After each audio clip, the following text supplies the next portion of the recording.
Have you ever been fired for a completely ridiculous reason? I'm talking about a reason so absurd, so mind-bogglingly stupid, that you can't help but wonder if you're in some kind of hidden camera show. Well, that's exactly what happened to me, and let me tell you, the story is a wild ride. For about 5 years, I worked as the payroll manager for a mid-sized company. It wasn't the most glamorous job, but I was good at it. I was a certified professional. I knew the software inside and out, and I made sure every single one of our 300 employees got paid correctly and on time every single time. It was a well-oiled machine, and I was proud of the system I managed. Everything was running smoothly until my boss, let's call him Stan, called me into his office one Monday morning. Stan was one of those managers who thought he knew everything, but actually knew very little. He sat me down with this weird, smug look on his face and said, "We've decided to go in a different direction with the payroll department." I was confused. A different direction? What does that mean? Are we switching software? Is there a problem? He waved a hand dismissively. No, nothing like that. We're just streamlining, making things more efficient. And then he dropped the bomb. My niece, Tiffany, just graduated with her MBA.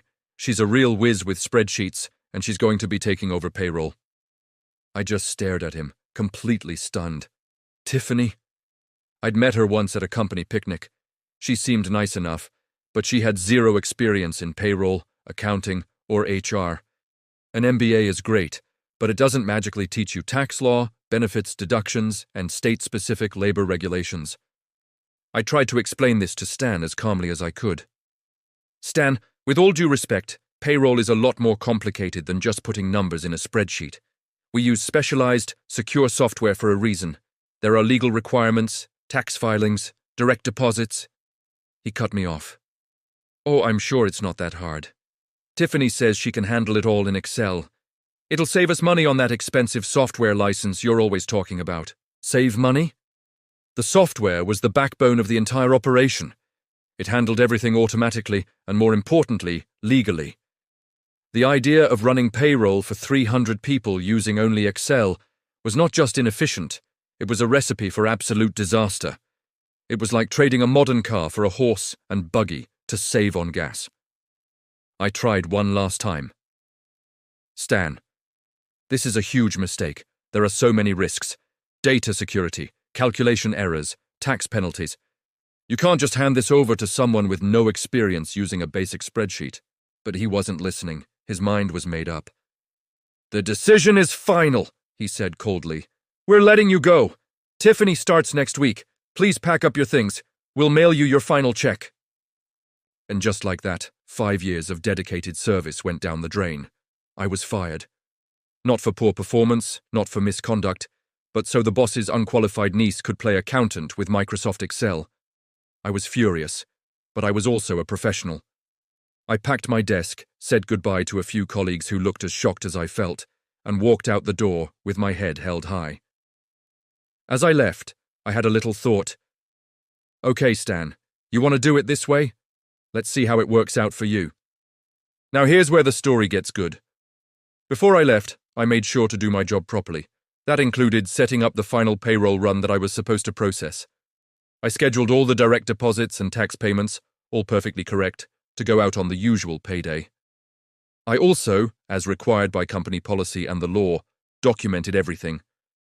I printed out my work, saved all the confirmation files, and emailed a summary to Stan and HR, creating a very clear paper trail showing that my last official act was setting up a flawless payroll. I spent the next couple of weeks job hunting and, honestly, enjoying a little time off.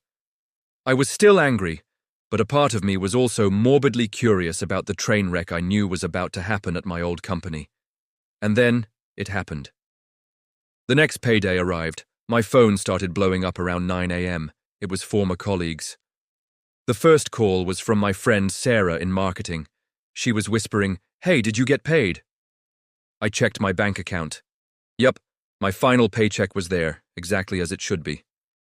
I did, I told her. Why? Nobody else did, she said, her voice filled with panic. Nobody, not a single person in the whole company has gotten their direct deposit. People are starting to freak out. Oh boy, here we go. I told her I had no idea what was going on since I didn't work there anymore, which was technically true. I didn't cause this problem, I just watched it unfold. Throughout the day, I got more calls and texts. The office was in chaos. People had mortgages, rent, and car payments due. They were counting on that money. Stan apparently was running around like a headless chicken, telling everyone there was just a small system glitch, and that it would be sorted out soon. And where was the new payroll expert, Tiffany? According to my sources, she was locked in her office, crying. Apparently she had seen the payroll software, panicked because she had no idea how to use it, and decided to just ignore it. She thought she could just whip up a new system in Excel from scratch in a week. She had spent days trying to manually enter every employee's data, salary, tax info, and deductions into a giant, complicated spreadsheet. She had no idea how to handle things like 401k contributions, health insurance premiums, or wage garnishments. The spreadsheet was a complete mess of incorrect formulas and broken links. So when payday came, she had nothing. No files to send to the bank, no payments scheduled, nothing. The next day, the situation escalated. Employees were angry. Some were threatening to walk out. The head of HR was practically living in Stan's office, trying to figure out how to fix the mess. They finally realized they had to issue emergency paper checks. But guess what? Tiffany's disaster spreadsheet didn't have the correct net pay amounts. So they had to calculate every single check by hand for 300 people. It was an accounting nightmare. It took them almost a week to get everyone paid, and even then, many of the checks were wrong. Some people were overpaid, some were underpaid. It was complete and utter chaos. But the real fun was just beginning, because while they were scrambling to fix the immediate fire, they had forgotten about the other, even more important part of payroll. Taxes. The specialized software I used didn't just calculate paychecks. It also automatically calculated and submitted federal and state payroll taxes. When Tiffany failed to run the payroll, she also failed to submit a massive tax payment to the IRS and the state tax agency. About a month later, I heard through the grapevine that the company had received a very scary-looking letter from the IRS. It was a notice of failure to deposit, and it came with some hefty penalties. We're talking tens of thousands of dollars in fines for being late.